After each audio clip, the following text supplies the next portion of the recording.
Good afternoon, ladies and gentlemen. I know leaders of student movement at the University of Johannesburg, they are expecting me to use the word comrade. Minister of Transport, Dr. Blade Nzimande, I actually did a bit of research to find out, Minister, why you are called Blade. And I found out that when you were younger, you were very sharp at school. You were as sharp as a blade. And that is how the name actually came about. MEC Mama Bulo, our MEC for infrastructure here in Gauteng. Members of the Central Committee of the SACP. I see here my boss, who also doubles up as a member of the SACP, Mr. Franz Valeni.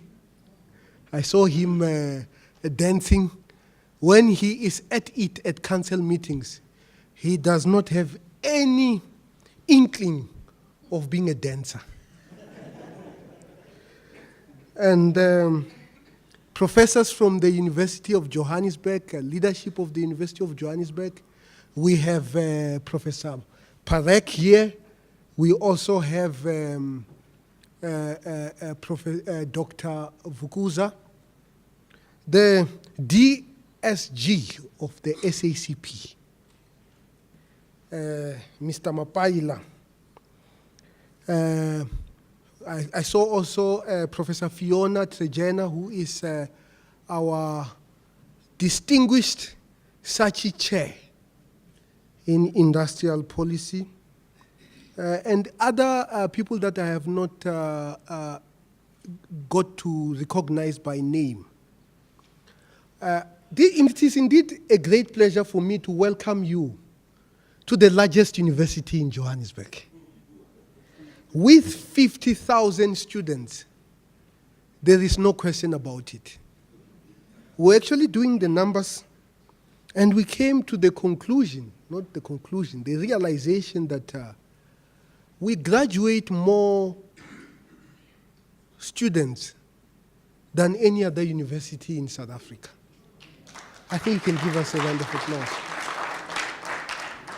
Because when we talk about transformation, whether radical or otherwise, if we do not have educated people, it is not going to lead anywhere. There is no society that has advanced without education. So, and this is directed at our student leadership, Ndipiwe. When somebody is a leader, and they repeat a year for academic reasons, they are not leading. There is nothing revolutionary about repeating a year.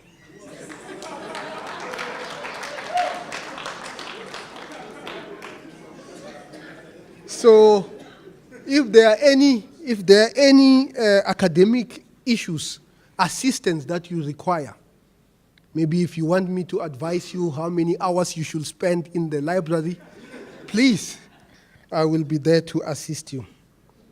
The University of Johannesburg is the university of the fourth industrial revolution.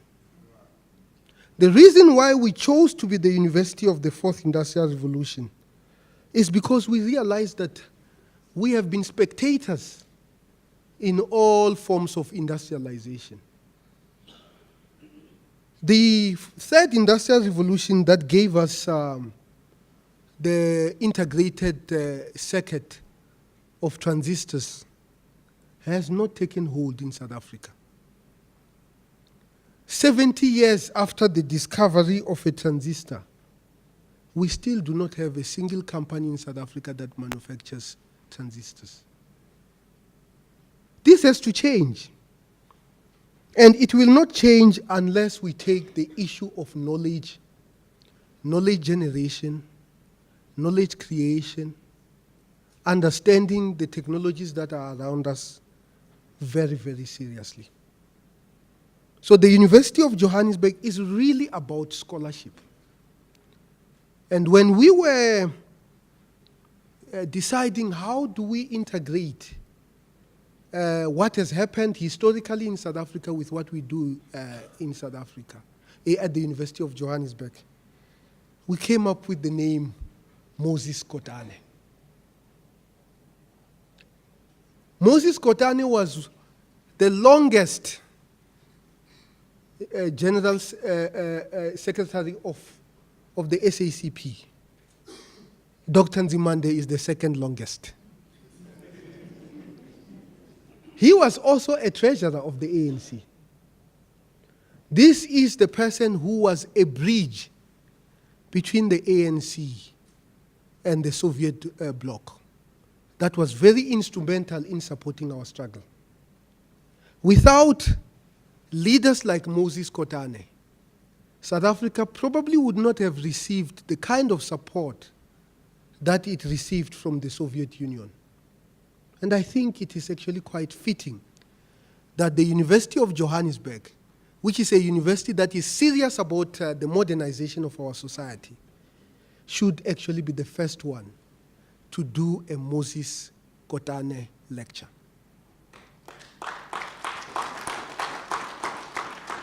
And I'm glad that Joseph Kotane is here with us. I was being told today that he was actually named after Joseph Stalin. A few weeks ago, I was watching a movie called The Death of Stalin. I actually have recommended it for my staff to watch. It had all the role players, Beria, Ndipiwa, you know who Beria is, isn't it? Mankelov, Nikita Khrushchev, all of them.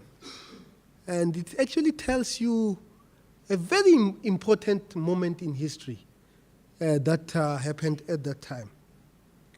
And I couldn't quite help wonder what would have happened if Beria was the one who succeeded, not Nikita Khrushchev.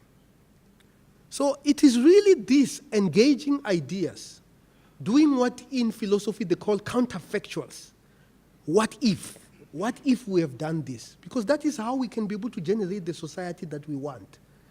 We call it counterfactuals. When you play around with ideas of things that never happened and walk in the history of time, imaginary history of time, to try to understand what happened. It is this counterfactual thinking that is going to allow us to actually create a path for development for all of us in South Africa. And South Africa is at the forefront of this. As we march on in the fourth industrial age, we are embarking on a project to write biographies of African leaders. Either African leaders do not have biographies written by them, and very often, if they are biographies, they are actually written by Americans out of all nations. I read a book, The First President, and it is not about Madiba, it is about Dube. It is written by an American. Can't we write? There's nothing wrong with an American writing a book, but our perspective must also be reflected. And it will be reflected if we actually write. So we are embarking on a project to write biographies of 10 African leaders.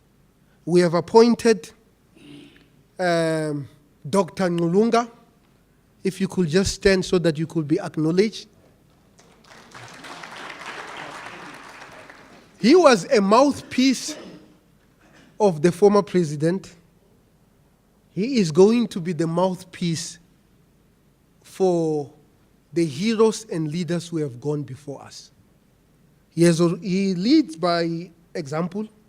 He wrote a book recently about the man who founded the ANC, Pixlika Isakaseme. Very, very good book. The book actually uncovered truth that actually forced us to rename our street and buildings. There is a Dr. Pixlika Isakaseme building in Durban, a minister. We probably will have to change that because of this man, you know. And it is good that we are able to understand history as it is, not as we wish it to be. So we are going to be writing a series of books. He was just telling me that he found somebody who has just completed a PhD on Herigwala, and we are going to turn that into a book. And there are many other books that have never been written. I often would like to read a book on Muzala, for example. A scholarly book on Muzala. Yeah, so Bongani is going to be doing exactly that. And he's not just going to be publishing this work. We are actually negotiating with international publishers for these books, so that we do not get books that are written and 5 weeks later you can't be able to find them. They are out of print. Because we want to do this so that history can continue, so that people can continue to learn from history. So it is really indeed a great pleasure for us, and to also thank the minister for being the first deliverer of the Moses Kotane Memorial Lecture at the University of Johannesburg. I thank you very much, and please learn from the lecture, and let us continue to advance our society.